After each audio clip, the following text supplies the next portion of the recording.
ഞാനിപ്പോ രക്ഷപ്പെട്ടത് ഇനി ഞാൻ നിന്നെങ്കിൽ എന്താ എനിക്ക് സംഭവിക്കാന്ന് എനിക്ക് പറയാൻ പറ്റും. എനിക്ക് നല്ല ഭയമുണ്ട് ഒരുമിച്ച് ജീവിക്കാൻ. മെഹനുവിന്റെ മുമ്പത്തെ ഫാമിലിയുടെ കാര്യങ്ങളൊക്കെ അറിയാമല്ലോ, റിഫ ആയിട്ടുള്ള എന്തെങ്കിലും. റിഫക്ക് ആകെ മെഹനു പറഞ്ഞ റിഫക്ക് ഒരു അവിഹിതം ഉണ്ടായിരുന്നു പറഞ്ഞു. ഇതുപോലൊക്കെ ഒരു അനുഭവം ഉള്ള ഒരു വ്യക്തിയാണെങ്കിൽ അവിഹിതം ഇല്ലെങ്കിൽ അത്ഭുതമുള്ളൂ എന്ന് ഞാൻ മെഹനോടുത്ത് പറഞ്ഞു. കാരണം അത്രക്കും സ്ട്രഗിൾ ചെയ്തിട്ടുണ്ടാവണം അവള്. എനിക്കിപ്പോ മനസ്സിലാക്കാൻ പറ്റും.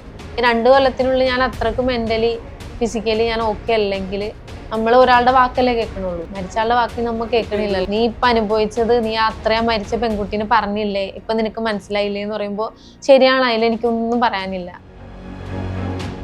ഈ മെഹനുവിന്റെ ആ ഒരു ഇത് കൊണ്ടായിരിക്കുമോ അവര്?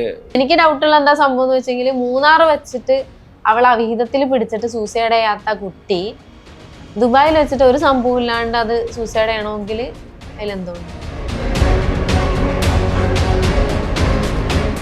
എന്താ സഫ ഒളിച്ചോടിയെന്ന് പറഞ്ഞു, എന്താണ് സംഭവം? 2 ദിവസമായില്ലേ ഒളിച്ചോടിയിട്ട്, ഹണിമൂണൊക്കെ കഴിഞ്ഞ് വന്നതാ. എനിക്ക് ഏറ്റവും ഇഷ്ടമല്ലാത്തത് എന്നെ തല്ലണത് എനിക്ക് ഇഷ്ടമല്ല. എന്ത് വാക്കുകൊണ്ട് എന്ത് പറഞ്ഞാലും ആള് ഉപദ്രവകാരിയാണോ? ആണ്. ഗർഭിണിയായപ്പോ എന്നെ തല്ലിയിട്ടുണ്ട്.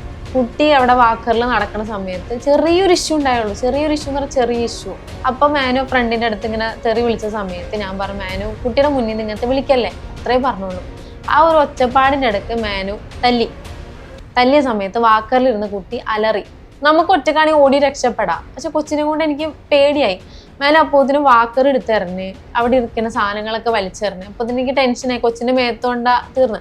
അപ്പേക്കും മാനു വന്നിട്ട് ഈ ഒരു ഭാഗത്ത് എൻ്റെ ഈ ഒരു സൈഡിലിട്ട് ഈ ആണുങ്ങൾ എങ്ങനെയാണ് ഇടിക്കുക, ആണുങ്ങളുടെ നടക്കൂല മാനുടെ പരിപാടി, ആണുങ്ങൾ എങ്ങനെയാണ് ഇടിക്കുക അതുപോലെ തന്നെ ഈ ഒരു ഭാഗത്ത് ഫുള്ളിട്ട് ഇടിച്ച് നിർത്താണ്ട് ഇങ്ങനെ കുത്തി കുത്തി കുത്തി ഇടിക്കൂലേ, അങ്ങനെ ഇടിച്ചുകൊണ്ടിരുന്നപ്പോൾ എൻ്റെ കുട്ടി മീൻസ് അലറൂല സൗണ്ട്, എൻ്റെ സൗണ്ട് ആയിട്ടിട്ട് അവനെ ഒച്ച ഉണ്ടാക്കി.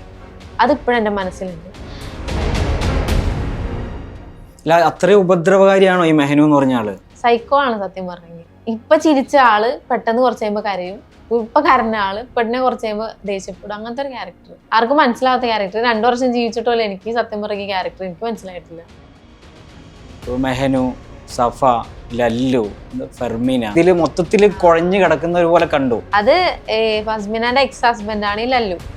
അതാണ് ഫസ്മിനാക്ക് ഇത്ര ഇത്. എന്നെ മാനു ഫസ്മിനാക്ക് മെസ്സേജ് ചെയ്ത് കോണ്ടാക്ട് ചെയ്തു. ഞാൻ ഫ്ലാറ്റിൽ കയറി ചെല്ലുമ്പോൾ അവിടെ ഇവിടെ ടിഷ്യൂ എടുക്കുന്നുണ്ട്, അവളുടെ ഇന്നേഴ്സ് കിടക്കുന്നുണ്ട്. സ്വാഭാവികം നമ്മളെ ഡ്രസ്സ് ഇടുമ്പോൾ ഇന്നേഴ്സും കാര്യങ്ങളൊക്കെ ഉണ്ടാവില്ലേ. മാനു എന്തൊക്കെയോ റൗണ്ട് ചെയ്ത് കൂട്ടിയിട്ട് ടിഷ്യൂല് മറ്റതാണ് അങ്ങനെയൊക്കെ പറഞ്ഞിട്ട് ഒരു